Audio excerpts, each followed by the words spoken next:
সুধী দর্শক, আমি এখন বাংলাদেশের ভেতরে আছি। এই জায়গাটা গ্রোল ইউনিয়নের বামনটারি। আপনারা দেখতে পাচ্ছেন চতুর্দিকে দোকান পাট সব বসে আছে। আমি এখানে একটি মিষ্টির দোকানে মিষ্টি ভক্ষণ করলাম। সে মিষ্টি খেয়ে আমাকে খুব ভালো লেগেছে। আপনারা দেখতে পাচ্ছেন এই মিষ্টির দোকানের নাম লোকনাথ মিষ্টান্ন ভাণ্ডার। খুবই সুস্বাদু মিষ্টি। আমি আমাদের ওয়েস্ট বেঙ্গলে এরকম মিষ্টি কোনো দিন খেতে পাইনি।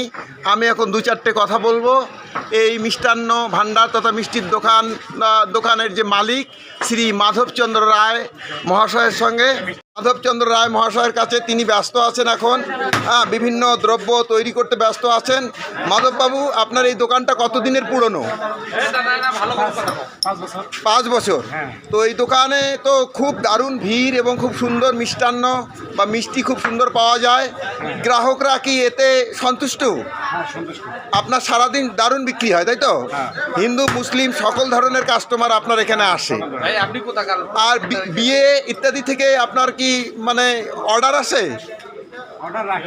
অর্ডার রাখেন না? আচ্ছা আচ্ছা। আর আপনাদের বাসা এখানেই? আচ্ছা আচ্ছা। আর এখানে তাহলে কোনো ধরনের বৈষম্য নেই, সব ধরনের কাস্টমার সবাই খাচ্ছে, তাই তো?